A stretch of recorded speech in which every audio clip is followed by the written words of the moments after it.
sit home, get recharged, and go again. We didn't have a website until right before the pandemic, which is crazy. And this is very explicit, so stop me if I need to. Okay, let's go R-rated. Well, yeah, this is R-rated for sure. Mean Girls never win. Mean Girls never win. Yes. I remember that song. If you drink, don't drive, do The watermelon crawl.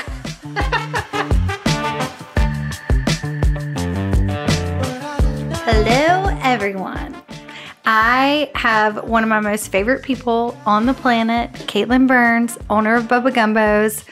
She's so much more than that. To me and to a lot of people, she's the most sweet, amazing person ever. So I have her tonight, Hello. whatever time it is, on my new The Beet Goes On podcast. I'm so happy that you're here. Thank you so much. Thank you for having me. Against her will. Yes. She paid me a lot of money to be here. Oh, yeah. There's a lot of spray tans. Surprisingly enough, we'll get into that, but surprisingly enough, Caitlin loves her some spray tans, even though she's a beach girl. Yeah. Well, I don't have very much time for the beach anymore. She does not. Stuck in a kitchen 90% of the time, so it's nice to have a little color to my skin in the middle of summertime when I'm supposed to. And stay out the sun. Yeah, that too. It's not good for you. It's kind of hard for you, though. Yeah. You're a beach lover. So let's go. So let me just ask you first, so everyone knows who you are. What do you do? Like, what do you currently do? And then we'll go backwards later because that's a lot of fun. Well, I'm currently the owner and operator for Bubba Gumbos Seafood Restaurant on Tybee Island. I also have a little seafood market on the same marina called BG's Seafood Co-op. So I'd spend my time bouncing back and forth between the two pretty much all day, every day. My father was the original operator of Bubba Gumbos back in 1997. There's some heart in that place. You can feel it when you're there. Yeah, but so keep it's going. Located on Tybee Marina, which is on Lazaretto Creek, Tybee Island, like I said. And it's on, these are old fishing docks, like back in the 40s, I think. And so my dad bought the land in the marina and opened up this wonderful seafood restaurant that everybody loved for a really long time. And when he decided to close it and build the actual marina, that was around 2003. So that piece of land has been in my family for close to 30 years, I guess now. And then he offered me and my brother a chance to come back and reopen it. So let's stop 2015. there. So we knew each other prior to that. Prior to that, yes, we did. So before the restaurant stuff, you guys rented out, or your dad rented out the restaurant portion of it. He rented out the restaurant part. And you rented jet skis. Mm-hmm. And this is how Caitlin and I met. So I don't know, I'm so many podcasts in this, very new. But I have a 21-year-old son, and at that time he was middle school age. Yeah, I think it was about 9 or 10 when I first met you guys. And they rented jet skis. Yeah. And I would work bartend downtown Savannah, get a little cash in my pocket, and have the closest entertainment for my middle schooler. And I would go, or myself, I think you enjoyed it more than anybody, really. So they had a restaurant. What was the name of the restaurant back then? Because I actually really enjoyed the food there. Yeah, it was a few different things, but the last thing it was before I reopened Bubba Gumbos, it was called Top Sale, which was like a Korean fusion And Harmony worked there, restaurant. which is a mutual friend of ours. Right. We love you, Harmony. Love you. Shout out, Harms. Actually, Harmony is really who introduced us fully. So as I was reminding you earlier, one of my very first fondest memories of meeting you was renting you and your 9-year-old son a jet ski, and you explaining to me how you had plans to change your name legally to Princess Michelle Marie Unicorn. Yes. And Princess Michelle Marie Unicorn coming soon. Still coming. And I just remember this 9-year-old little blonde boy going, "Mom, no, you're not. Oh my God, you're embarrassing me." And I was like, who are these people? I'm going to be friends with them for a long time. And he did not like the jet ski at all. Fast forward. All right, we'll fast forward theirs because we could go on and on because we had so much fun. So she rented jet skis. Her dad owned the marina. Her dad is very nice, but sometimes grouchy. My dad is born nice. and raised Boston, Massachusetts. And Yeah, he you is can a tell. true masshole. Sorry, Dad. But yeah, so the marina, like I said, it had many businesses. So much heart, though. It has. There's so much heart in that. Yeah, like you feel it when you pull in. I mean, when you pull into the Rock Road, It's right also as you very enter haunted, Tybee. so you feel that as well, you know. I don't know. Maybe I like that. Yeah. I love it. I think. Little backstory: Lazaretto Creek. Lazaretto means quarantine.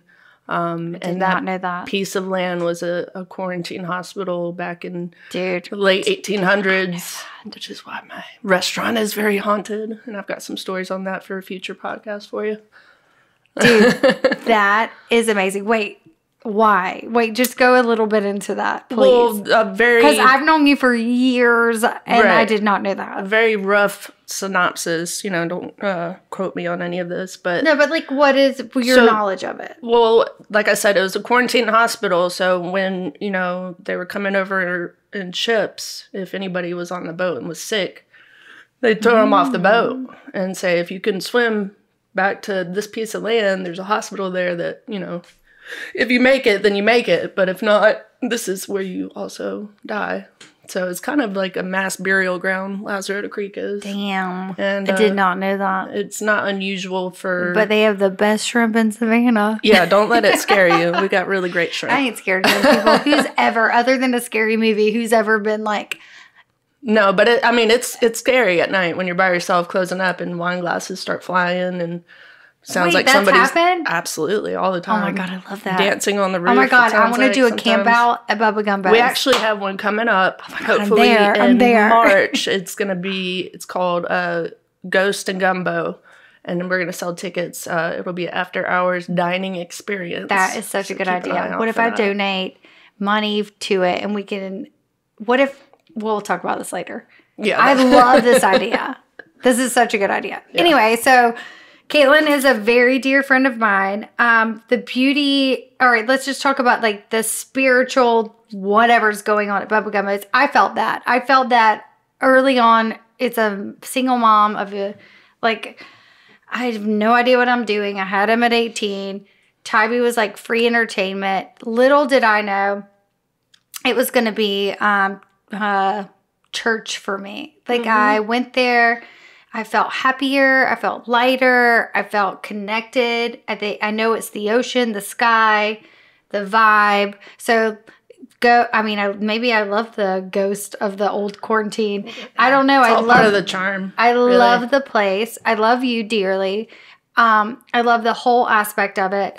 So before she had a restaurant, I would visit there frequently because I felt some type of, I'm telling you, Tybee has an energy that either you get, it compels you or repels you. Like it's one of the two. Like it's a beautiful, wonderful place, and it's very special to me. Thank you. Yeah, and so we'll fast forward to the restaurant. So, I was gonna say Bubba Gumbos and Tybee Marina are kind of synonymous, and yes, people describe it as Tybee's hidden gem, or a little slice of paradise that not many people know about. So it's always nice to hear when people refer to it as like a safe space or like their little piece of heaven. That's really nice to hear. So the hardest time of my life, that's I think when we got close. So we met through a mutual friend, Harmony. We met when I was renting jet skis. So there's like little tidbits where we're like, hey, I know her. Hey, I know her. But then it went deeper into, you're my new sister. Like, you're my new, like, this is it. And it was really, for me, in the deepest, darkest time, like, confusing time of my life. And I won't even bore anyone with any of that shit. But we're allowed to say shit. Yeah, we are. We're allowed to say all the cuss words on this podcast. Perfect. The more F's, fucks, the better. So this place was a safe haven for me. And that I like that multiple people have told you that. Absolutely.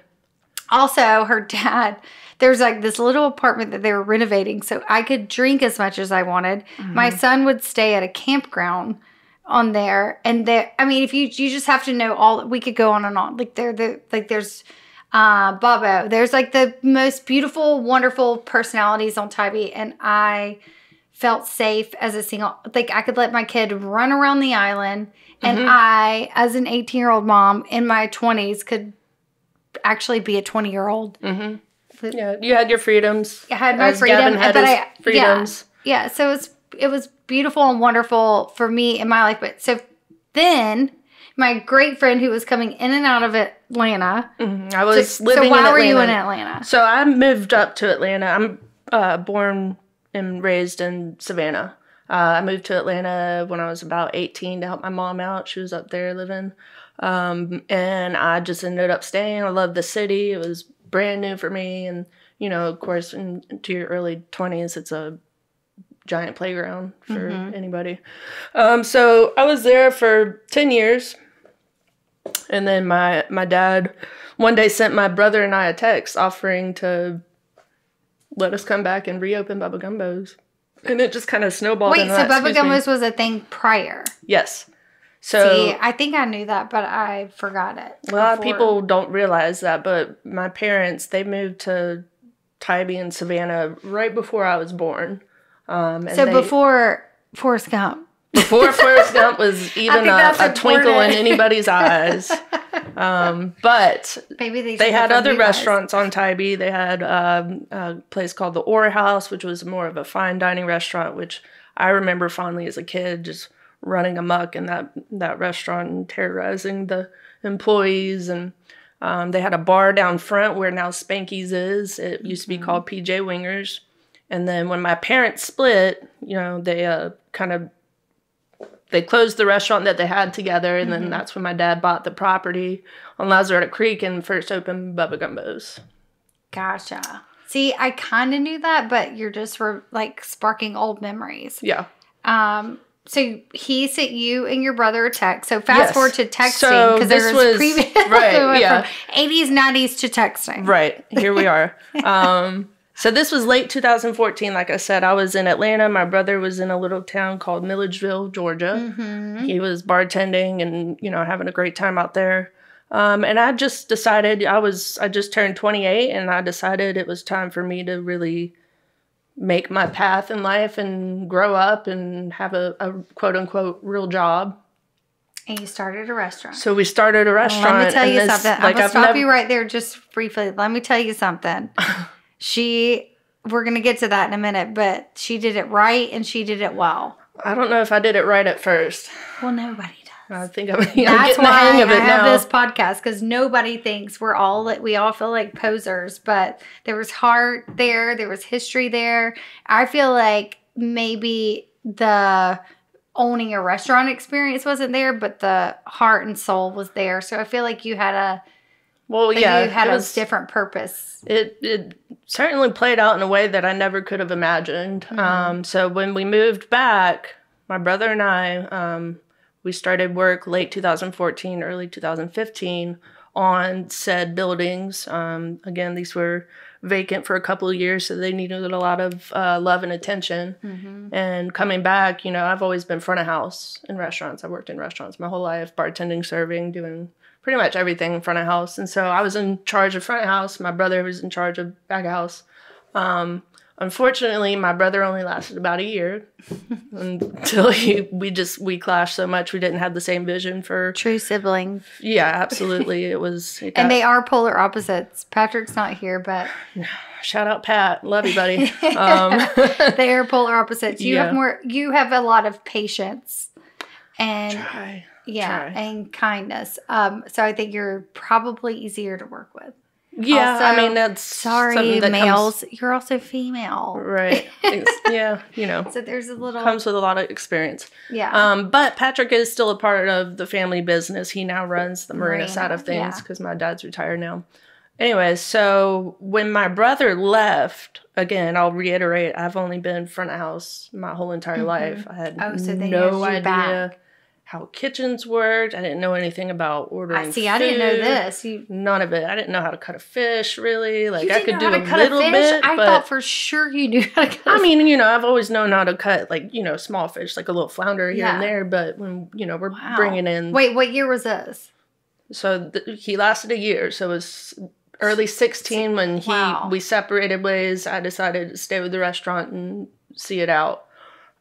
So he taught me what he knew in about 2 weeks, and then You were there. he was gone. And my dad said, figure it out. And I was like, okay, let's go. Like, let's, give it your best shot. And so I threw myself, I had kitchen staff, but I didn't have anybody back there to delegate. So I went back there. Well, no one cares as much as you. Well, yeah, when you put, everything you got into something, you're the one that cares the most. I know. So, but yours is a whole different level. This is dealing with shrimp boat captains, fishermen. It's a beast. This is on the coast. If you don't know anything about shrimpers, East Coast.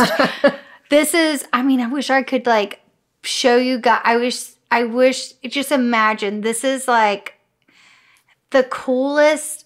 I mean, we'll put it this way. Now haunted. I didn't know that till today. But if you guys could understand, I know she works hard because when I show up, and I'm so happy to see her because she's a great friend of mine. She makes me happy just looking at her face. When I show up, I want to see her, but I'm like, that bitch is working so hard right now. I'm going to give her some space because that bitch is in some shit right now. Because she's usually, covered in shrimp. Actual fish shit and she scales. Always had, you always give a hug and her heart and soul is in that place, but I mean, that's a whole different level of hard work. Yeah. So, it was a lot of figuring stuff out on my own. It was a lot of asking for people. Because they don't order their fish and shrimp. That gets on the I don't think people understand. Right. It's essentially a co-op, which is a cooperative. We rely on local fishermen and shrimpers to provide us with our product, which, we want to give the most fresh and amazing local seafood that we can do.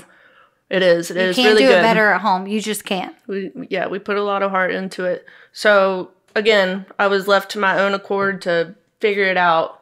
Literally just figure it out. I didn't know that. I always thought you just had it figured out. Well, eventually I did. Yeah, for sure. So you faked it really well. Faked it really well for a long time. No, but I had a lot of people in my life that luckily were willing to help me and guide me and help me, That's awesome. Figure out the harder side that I didn't really know about. And then a guy named Gordon Card came into my life. He was living on the marina.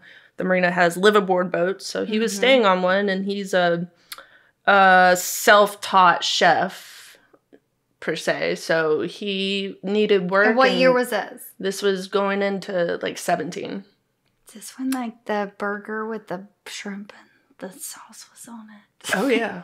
Well, actually, you mean the avocado, bacon, and shrimp burger? Yes. My dad started that back in that was so whatever good. year that was.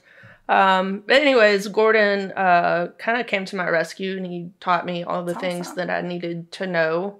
And we worked really well together, and we had a really good time. Yeah. And then, he settled down. Don't you love it when those people just show up like angels? Yeah. I'm still calling my angel to this day. We're still great friends. But he ended up settling down with a very nice woman named Whitney, and they had a couple kids and took off in a different direction. So again, I was left to my own accord and he was a part of your season, which you kept. He was with us for about 5 years, and he was. That's a long season. Yeah, it's quite a long season. But he helped me open up the seafood market, which has been really good to us, especially COVID time. So it did well during COVID, the co-op. Well, so restaurants had to close, but the seafood market was considered. What did they call it? A necessity, pretty much. So you could keep that business. So we kept that open. That you had that. Exactly. That's where I was going with that, because the restaurant wouldn't have made it if we didn't have that seafood market. Because we got a little griddle about this big, and we were selling hot food out the door of the seafood market just to make it all happen, make ends meet. Yeah. So. And it's the best. I mean, well, I am not a cook, so I've never bought anything fresh, but I have friends so many friends on Tybee. I've eaten on Tybee a gazillion, all the restaurants. I'm telling you, it's a very special place to me. And I've I've never had better shrimp than at her restaurant. I think even if you get fresh seafood, you still just have to know how to cook it. There's some secrets that people don't Yeah. know about. We are, Well, you shout know. out, we're 5 years running best seafood restaurant on TripAdvisor. And it's not because she's popular. She is very popular, but she's not a out there in the world person. She's working her ass off behind the scenes. In fact, a lot of people, I'm like, how do you not know Caitlin? What are you talking about? Like, how do you not know who she is? I don't get out much anymore. So we'll rewind for a minute. So my son ended up working for Shane, who owns North Beach Kayak. North Beach Surf and Kayak, also on Tybee Marina. I don't even remember how maybe because of you, Gab got the job there. Well, yeah. So, I mean, if you remember, Gavin and Harmony's son, Robert, Oh, yeah. used to hang out in the marina and play all the time. And I think Shane's always looking for help too. He needs young bucks to $20 a day. $20 a day to tote around kayaks and surfboards and all that. So it just kind of fell into place. Like, I also, you guys are family worked on that marina, so yeah. I mean, I seriously, like, I love this marina. It's for me. I didn't even know it was haunted until today. For me, it was home, and I felt safe. It was a safe haven, like we've said multiple times. So Gav got a job there, and I was like, I don't even care that I have to drive from downtown Savannah to Tybee. This is gonna be for him what it was for me. So I made that drive.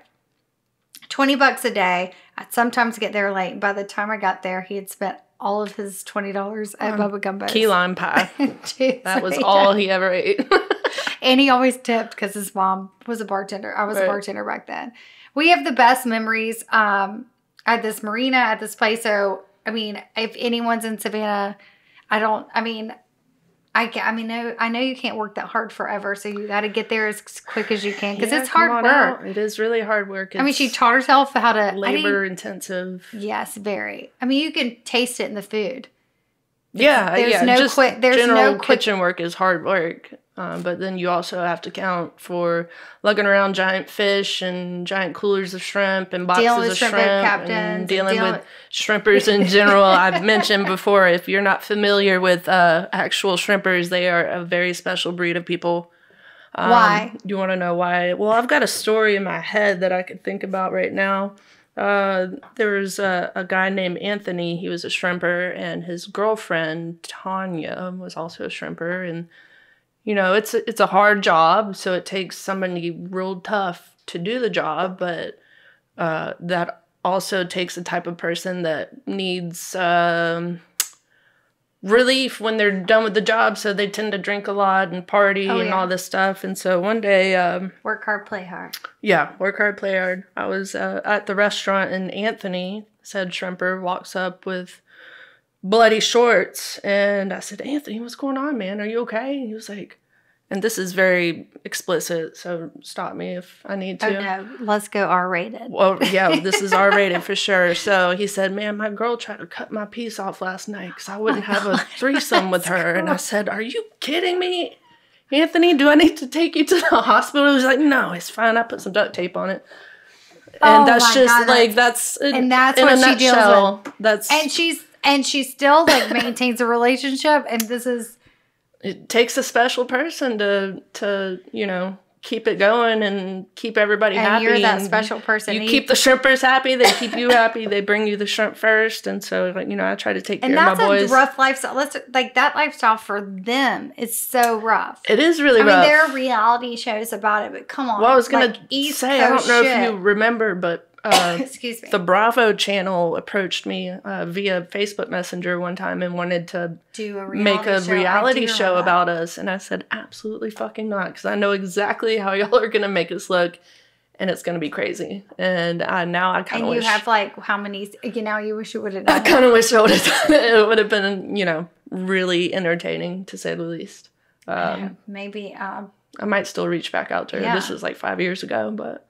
I mean, for me, there's no better story. That place is like a family-oriented place. If you're a first-time visitor, this is something we get in our reviews a lot. Don't be scared to come in the building. Apparently, our marina is very intimidating. It's kind of a again, it's a rundown, little fish dock. So the buildings are, Which I think halfway is in the what marsh makes it right now. welcoming. I love it. Like I've never, but again, I've been going there since I was a kid. Day-to-day people, they're so used to, now everything's like redone and, and gentrified and whatever. Right. This right. is still this true is still to its roots. Decades of Yeah. fishermen and shrimpers and Yeah, just being on it's actually the most coast. inviting place, and just have a conversation. It's like you're coming. Yeah, I mean, if you're not used to the low country, again, like you might be a little off put at first, but if you come on inside and have a seat and don't mind the lean in the building, we're not going to fall in a marsh. So I always found it safe and endearing, but I can see where you'd be like, is this place open? Am I allowed in here? I can see that. Yes, go in. Eat the damn food. It'll be the best food. Actually, I don't think that you'll ever eat shrimp. In fact, when I go out of town, I steer away from seafood. I don't eat seafood anywhere else. Because it just isn't the same. I'm not even like, and when the shrimp are small, they're so fucking delicious. And when that's they're big, the thing. they're so fucking delicious. Like, unfortunately, on Tybee Island, a lot of the seafood restaurants are buying imported farm-raised shrimp just for cost to save a buck. But especially there's like just the touristy parts. Like your restaurant's not as, even though it becomes right. Really touristy, We don't do the volume that say the Crab Shack does, but small island. Right, exactly. But that's what I was gonna say. You just taste the difference. There's nothing like Georgia white shrimp I'm not even kidding you. I'm not even kidding you. One of my dearest friends grew up on a different island and said it's better than any shrimp he ever caught. Like I truly, and I'm not just saying this to advertise my dear friend, there's truly like some heart and soul into the taste of it. It's not seasoned a lot. It's just done right. And it's like, and sometimes you'll see, like when you're eating outside, you'll like see someone skinning a fish. Yeah, a lot of times I'll filleting, cleaning, cutting. My uncles were hunters, so I'm thinking of a deer. Yeah, I mean, you still, you skin some fish you leave the skin on. But yeah, you will catch me outside at the cleaning station doing fish or head and shrimp, and a lot of times you can literally watch cases or boxes of shrimp go into the back door of my kitchen in the restaurant. So that kind of also gives it a very special vibe because, these people from all over the country and the world really will come up and say, is that the special tonight? I said, yes, absolutely. When I'm done cleaning this mahi, it's going to be the catch of the night. And so that just really gets delicious. People really excited. It's so delicious. And she has to have and maintain these relationships with these shrimp boat captains. So even though they might duct tape their penis at times because their girlfriends chopped them off, because they live a rough lifestyle, they're the ones bringing in the shrimp. And that's something else. How hard they work. As a female restaurant owner and operator, these fishermen a lot of times think they can pull one over on a girl. Not her. And, I figured out a few years ago that these shrimpers, they'll, I'm not going to call anybody out, just, whatever. But sometimes dealt with some shit. They'll soak them in water to add more weight, which I'll have to pay more money. And I figured these things I figured these little things out, and they're like, how do you know that? I was like, my little girl brain just figured it out somehow, Because I'm telling you, women are intuitive.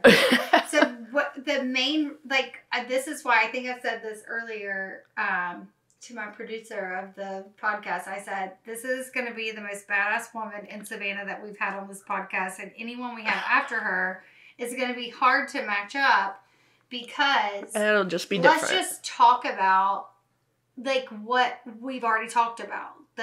Her dealing with shrimp boat captains, her figuring out how to, when her brother tapped out. And he's great. Patrick's great. He runs the marina. He just found his path in this family business. Yeah. And I know that there's no one better that could have figured out the restaurant business. It's a hard business to learn. Being in the front of the house is different than owning the restaurant. There's so many things. I tell a lot of people, I feel like I was duped when my dad offered me this you know, I was like, cool, I'll have my own. Believed in you and knew you could do what Yeah, he he totally prior. did. Yeah. But, you know, you don't really know what. You don't know till you know. Yeah. So, actually, some good friends of mine, Judd and Kate Foster down in Brunswick. Shout out South of Heaven Barbecue. They're in Brunswick, Georgia. They're amazing. But they even, you know, last week they posted something on Facebook how their walk-in cooler went out in the middle of the night and they just lost thousands of dollars of product. Yeah. Like, it's stuff like that you don't think about before you dive face first into having your own business, which I'm sure you know quite well about. Yeah, totally different. Food is way. I mean, I definitely deal with a lot with Beet Tam, but food is a whole different beast. I mean, there's quicker expiration dates. You're a little more intimate, even though I see people naked when I spray tan them. There's a little more intimacy with food because everyone is different. Like, at least I can learn. I don't know if you know how to elaborate on this. Like, well, yeah, you have to account for like allergies and sauces and whatever, and and how many napkins their messy kid needs. Like, it's and then you add alcohol into the mixture and dealing with unruly customers. Look at the prices. Like, I was a bartender at a sports bar. God help me, for 8 years, and I worked on bourbon night. So I was giving people $2.50 bourbon shots on Monday night football. I don't football, but there were sports going on projectors behind me. I was there to work. I can't tell you what team, what the fuck was going on, but I know I got people drunk and it was hard. Yeah. And they would complain about how many ranches they got with their wings. So let's just bring into alcohol into shrimp boat captains, a staff. You don't, you know, a touristy island somehow they like ripple off. Like, she's the first, like, right as you get on the island, she's your first right. She's actually right in the road to Bubba Gumbos is right at the Welcome to Tybee sign. The Welcome Tybee sign, which people always take pictures in front of. Yep. So that you have to go there.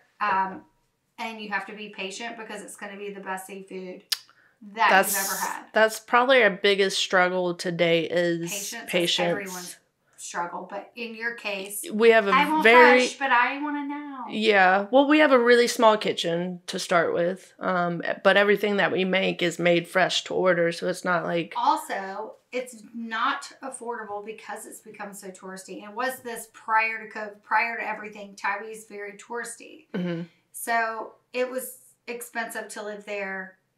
Yeah, to live on Tybee, it's now insane. It's even more expensive. So the staff that are working her restaurant they're having to travel. They're having to travel this long road, and if there's a flood, so you just a wreck. When you go close the road for hours and you eat, just enjoy it because there's a lot of shit. They call it being on Tybee time. Just chill, there's a lot of shit. Have a drink, relax, watch the sunset. If you're that hungry, eat some pretzels on your way. Like, fucking chill. I got saltines in the bag. If you're that hungry, I'll feed you. Just but don't be mean to have the a little staff patience. They traveled over a bridge to get there. 2 bridges. Savannah to Tybee is about a 15 to 20 minute drive, depending on where you're coming from.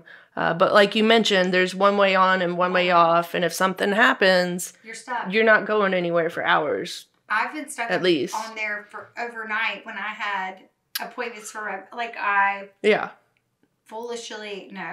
never foolishly hung out on Tybee. I love that place. But I had to plan a different day because I woke up and it rained all night and the bridge was flooded, so they won't let you cross back over. If there's a wreck, if there's you're stuck. Yeah. So people just don't get it. They're like, this is our vacation. We paid so much to be here, blah, blah, blah.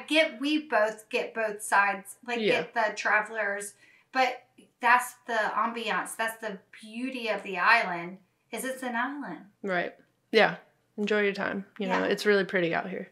But that also goes into the struggle that Tybee Island itself is dealing with right now is finding help. Stuff, I know the yeah. whole, The whole world. is, but imagine having. But like we just said, if you can't add get to that your on top job of it. Yeah. because there's a wreck on the highway that you have to And take when to the get tourists there, aren't there, it's you really don't make as hard much to money. and it's hard to a convince local- people to travel not only 20 minutes to work, but also the possibility of not even getting to go to work because So of go be something patient, happening. Enjoy your food. It might take 45 minutes. 20 an minutes, hour, 45 minutes, maybe an hour sometimes, but I promise you we're not back there just And it holding your will- food back. it We're will- trying real hard. It will taste good and you will not regret it.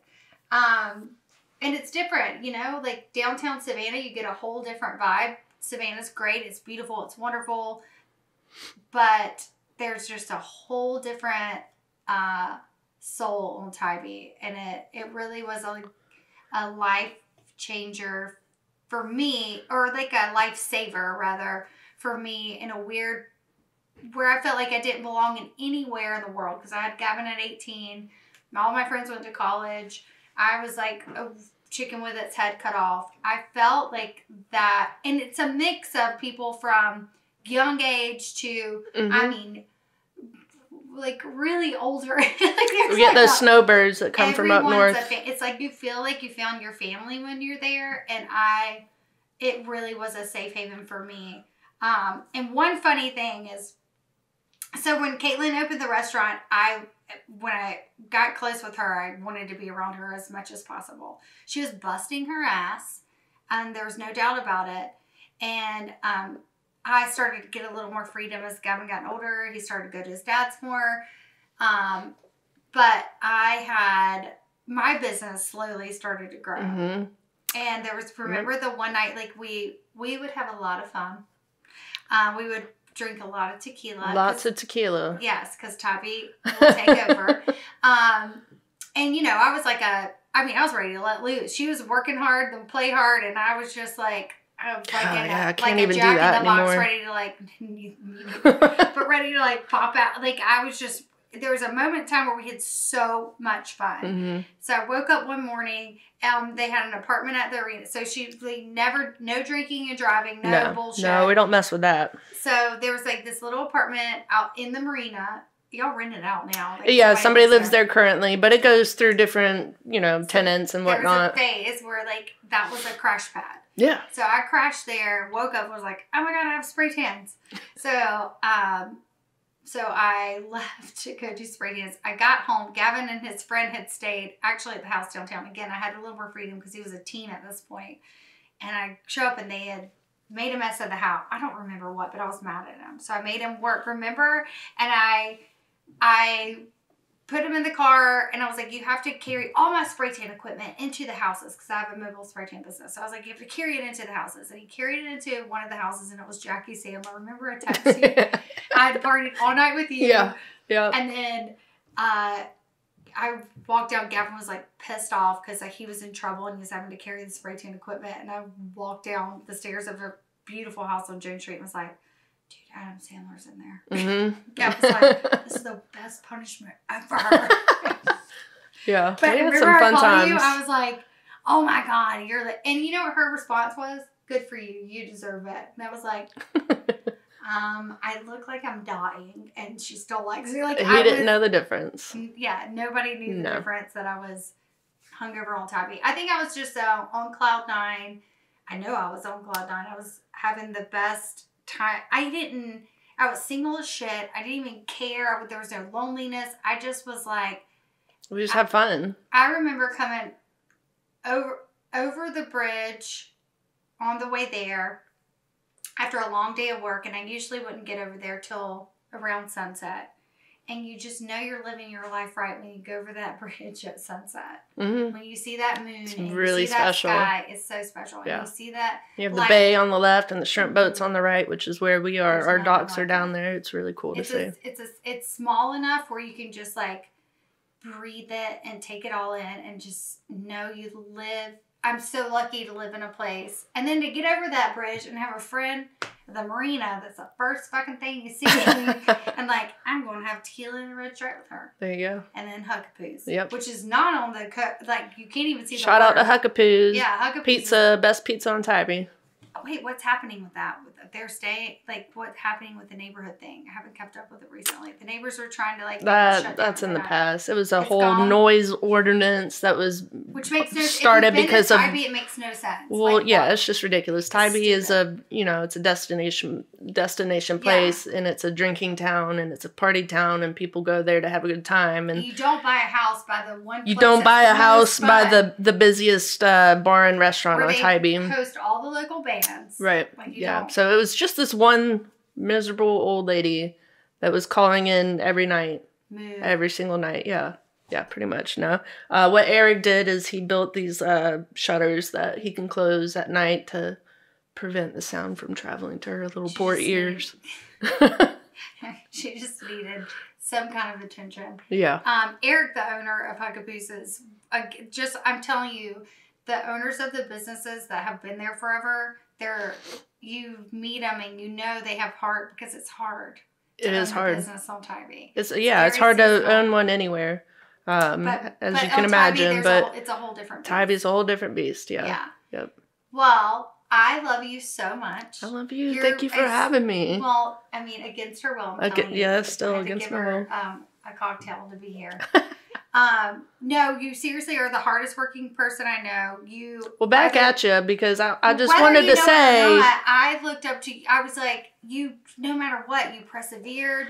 You're resilient. I think we fed off each other a lot because, again, as some of you might not know, Michelle, who started her spray tan business many, many years ago, was doing that as well as bartending however many nights a week downtown Savannah. And, that keeps you out pretty late. That's 4-5 o'clock in the morning that you get home, and then you wake up at 8-9 o'clock up to spray tan everybody. She was just nonstop machine, and she still is. And so it just makes me really happy to see how well you're doing. Thank you. Same. Yeah. Same.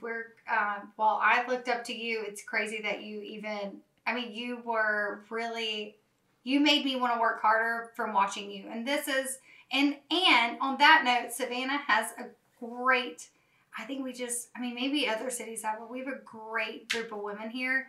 But the first person that I watched work their ass off, and I wanted to be like, was you. And that is a true story. I'm not making it up. And absolutely same to you. I was made for, dealing with that, also, I think. Beauty, I'm dealing with beauty. You're dealing with shrimp and fish. Fish guts. We're close friends, so we're beating. If we can make it, anybody can. What up? Yeah. Anyway, I love you to death. Love you. Thank you so much for having me. Cheers. Cheers.